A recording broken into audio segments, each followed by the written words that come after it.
Hello dear friends, welcome back to our YouTube channel. और आज के इस इंपॉर्टेंट वीडियोस के सीरीज में जैसा कि आप सभी को दिख रहा होगा कि भारत महिमा जो चैप्टर थी, जो अध्याय थी संस्कृत की, वो हम लोगों ने खत्म कर रखा है। तो हम लोगों का जो चैप्टर चलने वाला है वो भारतीय संस्कार का चैप्टर चलने वाला है। कौन सा चैप्टर चलने वाला है? भारतीय संस्कार का। अभी जो भारतीय संस्कार का जो चैप्टर है, भारतीय संस्कारा, इसमें बताया गया है भारत के संस्कार के बारे में, जिसके लिए भारत बहुत अच्छी तरीके से बाहर के देशों में जाना जाता है। ठीक है, तो ज़्यादा समय आपका नहीं लेंगे, हम लोग चलेंगे अपने वीडियोस पे, अपने टॉपिक्स पे। तो क्वेश्चन पूछ रहा है कि भारतीय संस्कार कुल कितने हैं? भारत के कुल कितने भारतीय संस्कार कुल कितने हैं?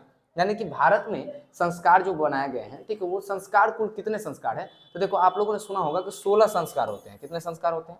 16। और हमने पिछले वीडियोस में बताया भी है, जब हमने भारत महिमा चैप्टर पढ़ा रहा था, जब मैं पढ़ा रहा था उस वक्त बताया भी था कि जो संस्कार है वो कितने होते हैं। संस्कार जो है वो 16 होते हैं। ठीक है, याद रखिएगा। शादी के पहले भी कुछ संस्कार होते हैं, शादी के बाद कुछ संस्कार होते हैं, कुछ जन्म से पूर्व होते हैं, कुछ जन्म के बाद होते हैं, कुछ मरने के उपरांत होते हैं। ठीक है, तो बहुत सारी है। टोटल मिलाकर के संस्कार कितने हैं? 16। ठीक है, याद रहेगा। चलिए, सेकंड नंबर क्वेश्चन, थोड़ा सा इसको बड़ा कर लिया जाए क्योंकि आप लोग चीटिंग ना कर पाए। ठीक है, आंसर नहीं दिखना चाहिए ब्रो। आंसर दिख गया तो फिर आपको प्रॉब्लम हो जाएगा, क्योंकि आप लोग फिर अच्छे बच्चे की तरह व्यवहार नहीं करोगे ना। चलो, अगला क्वेश्चन पढ़ते हैं हम लोग। नहीं दिख रहा होगा आंसर। अगला क्वेश्चन है कि भारत के व्यक्तित्व की रचना कौन करता है? देखो, अभी हम लोगों ने पढ़ा कि भारत के व्यक्तित्व की रचना कौन करता है। भारत किसकी वजह से इंपॉर्टेंट है भाई? किसकी वजह से जाना जाता है? यहाँ पे अपने संस्कार, अपनी सभ्यता की वजह से जाना जाता है ना। तो यहाँ पे राइट ऑप्शन क्या हो जाएगा? संस्कार की वजह से। क्या हो जाएगा? संस्कार। अगला क्वेश्चन है कि भारतीय संस्कृति का परिचय किससे होती है? ये भी, इसका भी आंसर क्या हो जाएगा? संस्कार। कहोगे सर ये सब फालतू फालतू क्वेश्चन बता रहे हैं। नहीं बाबू, 2022 और 23 में क्वेश्चन पूछ ले। भारतीय जीवन दर्शन का महत्वपूर्ण उपादान क्या है? भारतीय जो जीवन दर्शन है उसका महत्वपूर्ण उपादान क्या है? तो याद रखिएगा, ये भी क्या हो जाएंगे? आपके संस्कार हो जाएंगे। ठीक है, चलिए, 5 नंबर क्वेश्चन है कि प्राचीन काल में शिष्य को क्या कहा जाता था? तो प्राचीन काल में शिष्य को कहा जाता था ब्रह्मचारी। कहोगे सर ऐसा क्यों कहा जाता था प्राचीन काल में शिष्य को ब्रह्मचारी? देखो, पहले के जो जमाना था, पहले का जो काल चलता था, उस काल में जो होता था ना, कि जैसे अभी आप लोग पर डे आते हैं, पढ़ करके पर डे अपने घर पे चले जाते हैं, ऐसा नहीं होता था। वहां पे क्या होता था पहले कि एक उम्र होती थी, उस उम्र में बच्चे को गुरु के पास छोड़ दिया जाता था, और बच्चा गुरु के घर पर रह करके, ठीक है, जिसको हम लोग गुरुकुल भी बोल सकते हैं, गुरु के घर पर रह करके वहीं पे पढ़ाई लिखाई करता था। और जब तक उसकी शिक्षा खत्म नहीं हो जाती थी तब तक वो घर पर नहीं आता था। और तब तक, जब तक वो गुरु के पास है, तब तक ब्रह्मचर्य का पालन करता था। इसीलिए उनको ब्रह्मचारी कहा जाता था। प्राचीन काल के शिष्यों को क्या कहा जाता था? ब्रह्मचारी कहा जाता था। किसी को कोई डाउट होना भी नहीं चाहिए। चलिए, 6 नंबर क्वेश्चन है कि वागदान किस संस्कार में होते हैं? तो याद रखिएगा, वागदान जो है ये सबसे इंपॉर्टेंट संस्कार का है काम। ठीक है, ये उसी में होता है बच्चा जिसके लिए तुम लोग पढ़ाई कर रहे हो, इंपॉर्टेंट। ठीक है, विवाह में होता है। किसमें होता है? विवाह में। ठीक है, विवाह के संस्कार विवाह में ही होते हैं, वागदान। ठीक है, तो अगर आपको करना है भाई विवाह, तो करना पड़ेगा, उसमें आपको ये संस्कार देखने को मिलेंगे। और उसके लिए विवाह करना है तो उसके लिए पहले आपको पढ़ना पड़ेगा, पढ़ लिख करके अच्छी खासी नौकरी लेनी पड़ेगी। नौकरी लेने के लिए इसलिए बोल रहे हैं क्योंकि जितना पावर गवर्नमेंट जॉब का है उतना कोई बिजनेस का नहीं है कि नहीं है? हालांकि बहुत बड़े आप बिजनेस टाइकन बन जाइएगा ना, तब जाकर के कहीं बात है, लेकिन अभी के बारे में बात करें तो छोटा सा गवर्नमेंट जॉब ही काफी है। 7 नंबर क्वेश्चन है, विवाह संस्कार के अंतर्गत क्या नहीं आता है? अभी हम लोगों ने पढ़ा कि वागदान आता है, सिंदूरदान भी आता है, सुन के ही लग रहा है, कन्यादान भी आता है। तो क्या नहीं आता है बच्चा? तो ये गोदान नहीं आता है। गोद भराई की रस्म कैसे पहले कर दीजिएगा भाई? पहले गोद भराई की रस्म कर सकते हैं क्या? नहीं कर सकते। शादी विवाह हुआ ही नहीं, गोद भराई की रस्म कहां से हो जाएगी? तो ये हो जाएगा, क्या हो जाएगा आपका? गोदान। आपका राइट ऑप्शन हो जाएगा कि गोदान नहीं होता है। ठीक है, 8वां नंबर क्वेश्चन है कि विवाह संस्कार पूर्ण करते मनुष्य कहां प्रवेश करते हैं? विवाह संस्कार जब पूर्ण कर लेते हैं तो मनुष्य कहां प्रवेश कर जाते हैं? तो याद रखिएगा, विवाह संस्कार आप जैसे ही पूर्ण कीजिएगा तो गृहस्थ जीवन में प्रवेश कर जाते हैं। ठीक है, गृहस्थ जीवन में प्रवेश कर जाते हैं। कहोगे सर गृहस्थ जीवन क्या है? देखो, तो ये आप लोगों को बताने की जरूरत नहीं है, आप लोग भली बात ही जानते हो कि गृहस्थ जीवन किसको कहते हैं। गृहस्थ जीवन का मतलब होता है कि एक ऐसा जीवन जो पहले, जैसे कि आप अभी स्टूडेंट लाइफ का हो, तो कहने का बात है कि आपका काम है पढ़ना लिखना, अभी आप अपने से मतलब रखते हो, आपको किसी और से कोई मतलब नहीं है। जब आप थोड़े से बड़े हो जाओगे तो आप कुछ जब पैसे वैसे कमाने लगोगे कुछ अच्छे खासे, तो आपकी शादी होगी, और शादी जब होगी तो उसी को बोला जाता है विवाह। जब आप कर लीजिएगा तो आप कहिएगा कि हम गृहस्थी में प्रवेश कर रहे हैं। गृहस्थी में मतलब गृहस्थ जीवन में प्रवेश कर रहे हैं, जिसमें आपको अपने पत्नी का भी ख्याल रखना पड़ेगा, भविष्य में आपके आने वाले पीढ़ी का भी ख्याल रखना पड़ेगा, बाल बच्चा जो भी होगा वो करना पड़ेगा। ठीक है, तो गृहस्थ जीवन में विवाह करने के बाद ही लोग कौन सा जीवन में प्रवेश करता है? गृहस्थ जीवन में। अभी बहुत ही ट्रेंडिंग चल रहे हैं, है कि नहीं है? और जिनको कोई किसी प्रकार की पहचान की जरूरत नहीं है, पूज्य प्रेमानंद जी महाराज, उनका भी मानना तो यही है कि जब तक पानी ग्रहण ना हो जाए तब तक आप क्या करना है? संयम से आपको रहना है, हर एक चीज को कंट्रोल में करना है। और उनका ही मानना था कि जो जीएफ और बीएफ वाला जो क्या है ट्रेंड है, इसको खत्म कर दिया जाए बिल्कुल तरीके से। आजकल होता है बहुत सारा, देखिएगा रिलेशनशिप नाम का एक चीज है जिसमें बहुत लंबा कटेगा, सबका कटेगा, किसी न किसी का कटेगा, लेकिन जिस दिन कटेगा उस दिन क्या कहें, ये ऐसा कटता है कि इसमें खून नहीं बहता है, लेकिन सब चीज चूहा से भी जो होता है ना, क्या बोलते हैं, चूहा जैसे कतरता है ना भाई, तो उस तरीके से भी ज्यादा पेन होगा आपको, ठीक है। अब इसमें कोई कमेंट करेगा कि आपको कितना इसे एक्सपीरियंस कैसे है सर। चलिए 9वां नंबर क्वेश्चन है कि विवाह एक संस्कार होता है, कैसा संस्कार होता है, पवित्र संस्कार होता है। कैसा संस्कार होता है बच्चा, विवाह जो है एक पवित्र संस्कार है, और यही पवित्र संस्कार जब आपका होगा, ठीक है, तब आप असल में गृहस्थ जीवन में प्रवेश कर पाइएगा, और तब जाकर के रियल आप हस्बैंड और वाइफ हो पाइएगा, ठीक है। चलिए 10वां नंबर क्वेश्चन है कि पानी ग्रहण, अभी हमने बताया था ना कुछ देर पहले, पानी ग्रहण किस संस्कार में होता है। अभी हमने बताया था ना कि पूज्य प्रेमानंद जी महाराज बोलते हैं कि जब तक आपका पानी ग्रहण ना हो जाए, पानी ग्रहण संस्कार कहने का मतलब है ये विवाह में ही होता है, पानी ग्रहण तब तक नहीं करवा दिया जाए, ठीक है, तब तक आपको क्या करना है, थोड़ा सा धैर्य रखना है, ठीक है। और पानी ग्रहण संस्कार जो होता है उसी से आपकी क्या हो जाएगी, ये विवाह संस्कार के अंतर्गत ही आते हैं। तो अभी हम लोगों ने कुछ देर पहले पढ़ा कि पानी ग्रहण संस्कार किसके अंतर्गत आएगा बच्चा, तो ये विवाह संस्कार के अंतर्गत आएगा। किसके अंतर्गत आएगा, विवाह संस्कार के। 11 नंबर क्वेश्चन है कि अंतिम शिक्षा संस्कार का नाम क्या है।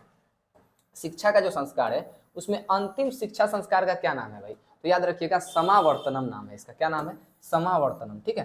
अंतिम जो शिक्षा का संस्कार है वो क्या है, समावर्तनम है, ठीक है। चलिए 12 नंबर क्वेश्चन है कि अत्योष्टि संस्कार कब होता है, तो याद रखिएगा अत्योष्टि संस्कार जो होता है वो मौत के पश्चात होता है, मर जाएगा ना कोई तो उसके बाद ये संस्कार किया जाता है, अत्योष्टि संस्कार, ठीक है, याद रहेगा। चलिए अगले क्वेश्चन की ओर बढ़ते हैं हम लोग। 13 नंबर क्वेश्चन है कि अक्षर आरंभ कैसा संस्कार है, तो अक्षर आरंभ, देखो अक्षर, अक्षर मतलब ज्ञान की बात हो रही है, ज्ञान के मतलब शिक्षा की बात हो रही है, तो ये किस संस्कार में आएगा बच्चा, शिक्षा संस्कार में आएगा। टॉपिक्स को रिलेटेड करना सीखिए, सिर्फ याद करने और सिर्फ रटने से कुछ नहीं होगा।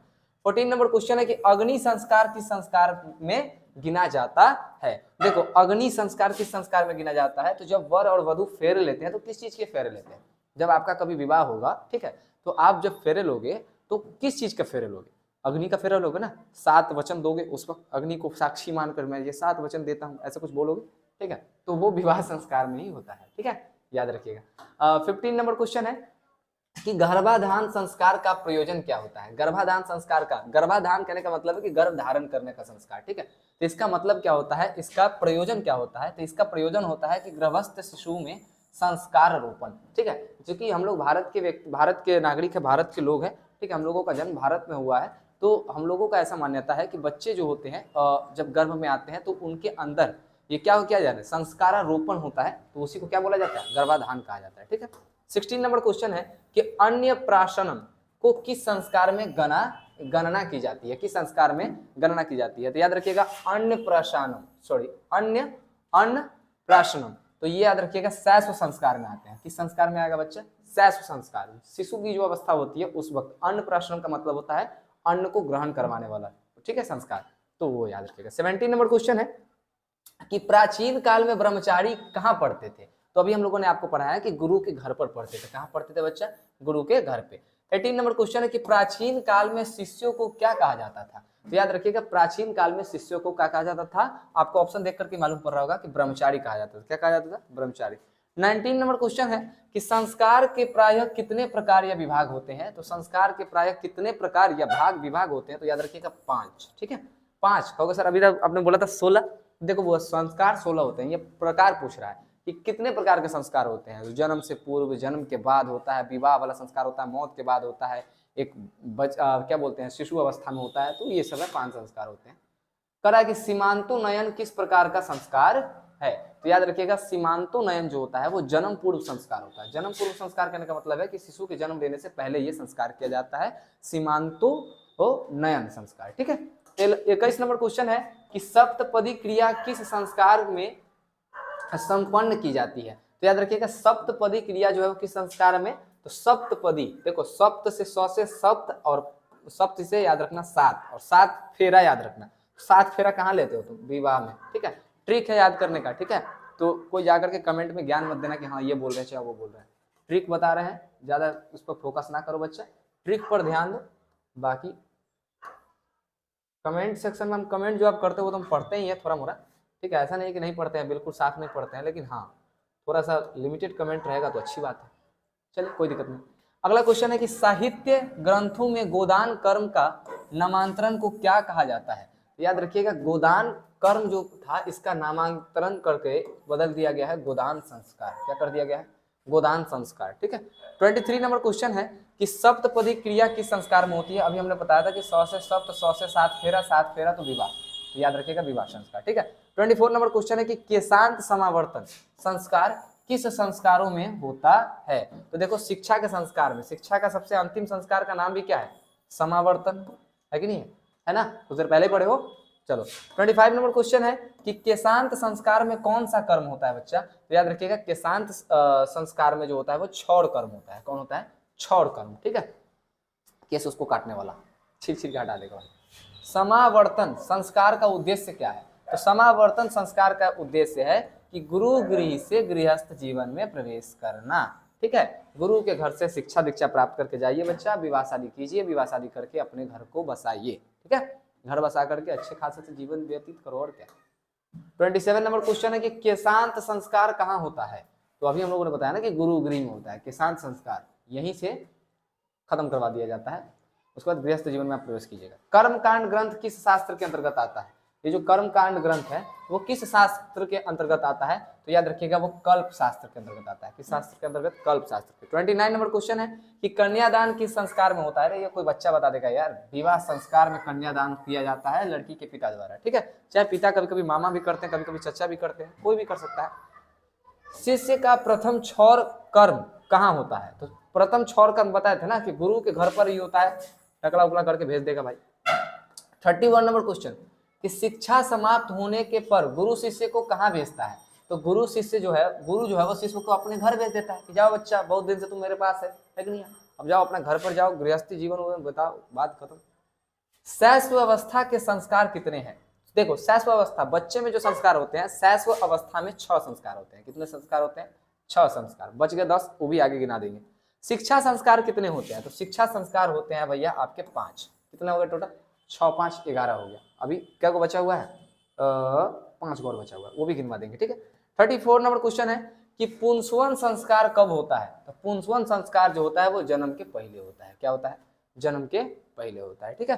35 नंबर क्वेश्चन है कि मंडप निर्माण का आयोजन किस संस्कार में होता है? तो मंडप कहाँ पर बनता है? जहाँ पे शादी विवाह करते हो तो विवाह संस्कार में होता है।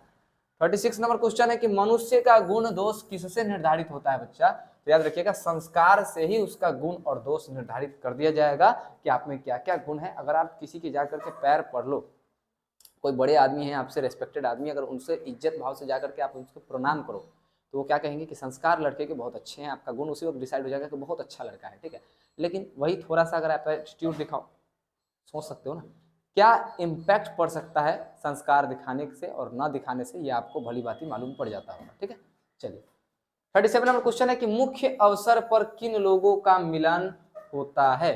तो मुख्य अवसर पर परिवार के सदस्यों का मिलन होता है। जैसे आप शादी विवाह कर लो, आपकी जब शादी होगी तो आपके फूफा, आपके फुआ, आपके मामा, आपके मामी, चाचा चाची, जितना रिश्तेदार होगा सब का सब आएगा, है कि नहीं है? एक आध को नहीं आएगा जो रूस गया होगा, चाहे कोई 2 4 को, एक आध को सोना वोना का सिकड़ी के लिए कोई रुस जाता है, तो कोई बहन नहीं आएगी, तो कोई क्या बोलते हैं थोड़ा सा जीजा आपके नहीं आएंगे, एक होंगे जो, तो वगैरह वगैरह ये सब तो चलता रहता है, लेकिन अधिकांश आदमी तो आ जाता है उस वक्त। ठीक है, तो यही क्या कहलाएगा? परिवार के सदस्य का मिलन कहलाता है। ठीक है, चलिए 38 नंबर क्वेश्चन की बात करें तो 38 नंबर क्वेश्चन पर है जन्म पूर्व संस्कार कितने हैं? जन्म से पहले संस्कार कितने बच्चा? तो जन्म से पहले जो संस्कार होते हैं याद रखिएगा त्रय। त्रय का मतलब 3 संस्कार। कितने संस्कार है? 3 संस्कार है। कितने संस्कार? 3 संस्कार।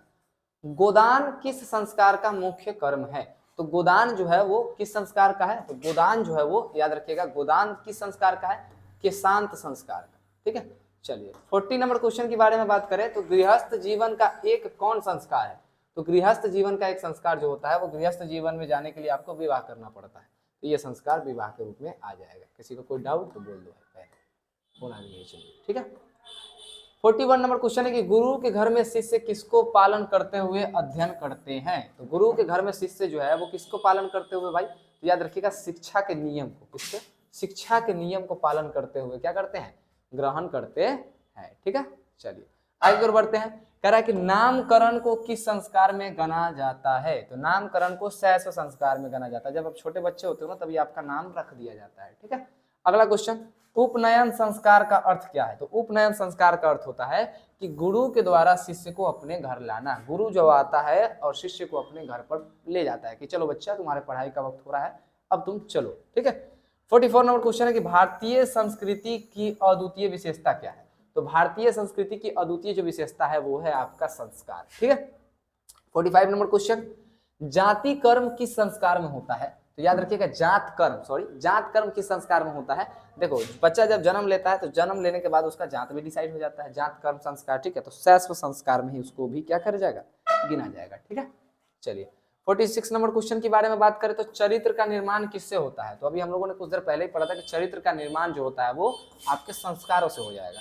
47 नंबर क्वेश्चन और इस चैप्टर का आखिरी क्वेश्चन भी है, अत्योष्टि संस्कार कब होता है? हम अभी कुछ देर पहले ही पढ़ाए थे कि मरने के बाद जो है ना वो अत्योष्टि सरकार क्या होते हैं, संस्कार हो जाते हैं। तो यही था जितना भी था, 47 था लगभग, हाँ 47 क्वेश्चन था अप्रोक्सीमेट। 15 मिनट का वीडियो होगा लगभग में, 2-4 सेकंड आगे 2-4 सेकंड पीछे भी हो सकता है। मिलते हैं नेक्स्ट वीडियो में, तब तक के लिए जय हिंद जय भारत।